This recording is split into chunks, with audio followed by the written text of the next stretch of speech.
Assalamualaikum warahmatullahi wabarakatuh. Yang terhormat Ibu Meta Malihatul Maslahat selaku dosen pengampu mata kuliah Psikologi Pendidikan, dan yang saya hormati teman-teman kelas PAIA. Sebelumnya saya ucapkan terima kasih kepada Ibu Meta Malihatul Maslahat yang telah memberikan kesempatan kepada saya untuk mempresentasikan hasil kerja saya, yaitu mengenai strategi mengajar. Perkenalkan, nama saya Farik Fahrunisa dengan NIM 20110110028. Di sini saya akan membahas mengenai strategi mengajar yang melibatkan kecerdasan interpersonal. Apa sih pentingnya strategi mengajar? Dalam dunia pendidikan, strategi mengajar merupakan hal yang penting. Karena apa? Karena ketika kita menggunakan strategi mengajar yang tepat, materi yang kita sampaikan mudah dipahami oleh siswa dan kegiatan belajar mengajar menjadi optimal dan efektif. Kemudian, apakah persepsi mengenai siswa bodoh itu fakta atau mitos? Yang jelas, persepsi tersebut mitos karena manusia merupakan makhluk Tuhan yang paling sempurna yang berbeda dengan makhluk yang lain seperti hewan, tumbuhan yang tidak diberi akal oleh Tuhan. Jadi, setiap manusia memiliki kecerdasan masing-masing sesuai porsinya. Lalu, ketika siswa sulit memahami pembelajaran, bukan berarti siswa itu bodoh. Mungkin saja siswa tersebut memiliki kecerdasan yang lain atau memiliki kecerdasan di bidang lain seperti seni, seperti olahraga, dan yang lain. Strategi yang kita sampaikan mungkin sesuai dengan kecerdasan masing-masing siswa.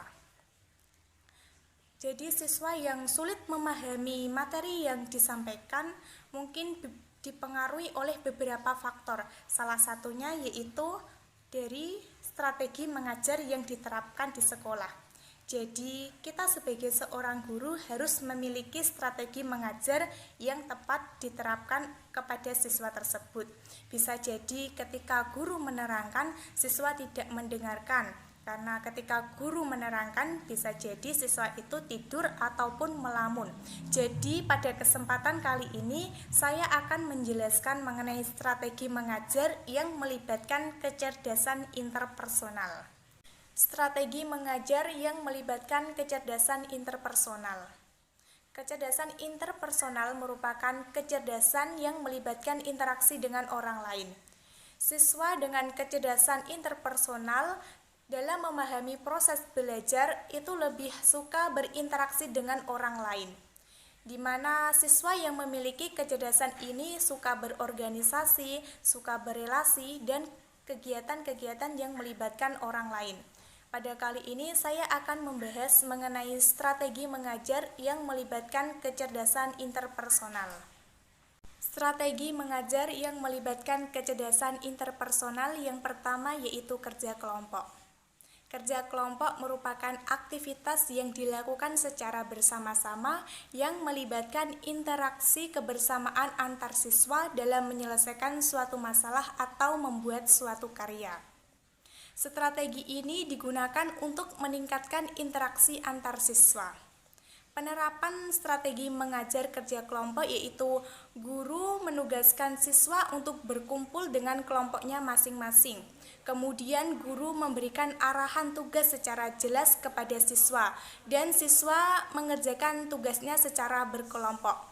Dalam aktivitas kerja kelompok, guru selalu memonitoring atau mengawasi siswa sehingga kegiatan belajar mengajar menjadi efektif. Strategi yang kedua yaitu kartu soal. Kartu soal adalah jenis permainan pembelajaran menggunakan media kartu yang disajikan berdasarkan nomor kartu pada kartu dan dimainkan secara berkelompok. Langkah-langkah penerapan strategi mengajar kartu soal yaitu guru membuat kartu soal sesuai materi ajar dan membuat kartu jawaban yang dimana kartu jawaban tersebut diberi nomor. Kemudian guru membagi siswa dalam beberapa kelompok. Kemudian siswa mengerjakan soal. Caranya yaitu siswa mencari soal yang cocok untuk jawaban. Dalam strategi mengajar ini menuntut keaktifan dan peran siswa dalam kegiatan belajar mengajar. Strategi yang ketiga yaitu sosiodrama. Sosiodrama adalah metode holistik yang menggabungkan kemampuan mengingat, berekspresi, beraktivitas, dan makna dalam sebuah cerita. Langkah-langkah penerapan strategi mengajar sosiodrama yaitu guru memilih materi tema ajar, kemudian guru membuat skenario dan menentukan narasi. Kemudian guru memilih fokus permasalahan yang harus dilakukan oleh siswa, baru kemudian siswa disuruh untuk melakukan pementasan. Setelah pementasan tersebut, guru mengevaluasi dan memberikan saran dari kegiatan pementasan tersebut.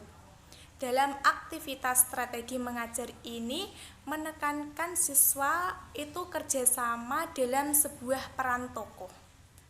Strategi mengajar yang keempat yaitu memberi dan menerima. Strategi mengajar memberi dan menerima yaitu strategi pembelajaran yang menuntut siswa untuk memahami materi pembelajaran yang telah disampaikan oleh guru melalui teman. Materi yang disampaikan harus singkat, padat, dan jelas, karena pada strategi ini menekankan informasi materi yang ringan. Langkah-langkah penerapan strategi mengajar memberi dan menerima yaitu dengan cara guru menyiapkan kertas yang berisi nama dan materi. Kemudian guru menyampaikan materi ajar dengan singkat, padat, dan jelas. Lalu siswa memantapkan materi tadi dengan cara menulis dalam kertas tersebut. Setelah itu siswa mencari pasangan masing-masing dan menyampaikan informasi yang telah ditulis tadi kepada pasangannya. Dalam mengevaluasi keberhasilan strategi ini, guru memberikan pertanyaan kepada siswa sesuai dengan materi ajar. Yang kelima yaitu strategi mengajar jigsaw. Dengan menggunakan strategi mengajar jigsaw dapat memungkinkan atau dapat memberikan kesempatan yang banyak kepada siswa untuk mengemukakan pendapatnya atau ide-idenya dan dapat meningkatkan kemampuan berkomunikasi siswa. Dan anggota kelompok memiliki tanggung jawab besar atas kelompoknya, karena dalam strategi mengajar ini menitik beratkan pada kerja kelompok. Yang keenam yaitu strategi mengajar cerdas cermat berantai. Cerdas cermat berantai merupakan suatu lomba yang dilakukan secara berkelompok dalam menjawab pertanyaan-pertanyaan. Cerdas cermat berantai mirip cerdas cermat pada umumnya, akan tetapi cerdas cermat berantai dapat dilakukan dengan bantuan teman yang sederet dalam sekelompok. Strategi cerdas cermat berantai menerapkan pola kerjasama yang dilakukan secara berkelompok. Siswa yang cenderung kecerdasannya pada kecerdasan interpersonal cenderung menyukai strategi mengajar yang seperti ini, karena dalam siswa yang memiliki kecerdasan ini suka berinteraksi dengan orang lain atau suka bekerja sama dengan orang lain. Yang ketujuh yaitu strategi surat untuk sahabat. Strategi mengajar menggunakan surat untuk sahabat merupakan strategi di mana siswa membuat surat yang berisi pertanyaan. Kemudian surat yang berisi pertanyaan tadi dijawab oleh sahabat, lalu dikomentari oleh sahabat pengirim. Strategi ini dapat memfasilitasi siswa untuk membuat perbedaan-perbedaan pada suasana hati, maksud, motivasi, dan mencakup kepekaan terhadap sahabat. Serta dalam strategi ini mencakup rasa kebersamaan dan kerjasama antar siswa. Itulah pembahasan yang dapat saya sampaikan mengenai strategi-strategi mengajar yang melibatkan kecerdasan interpersonal. Semoga pembahasan saya tadi dapat bermanfaat. Sekian dan terima kasih. Wallahul muwafiq ila aqwamit thoriq. Wassalamualaikum warahmatullahi wabarakatuh.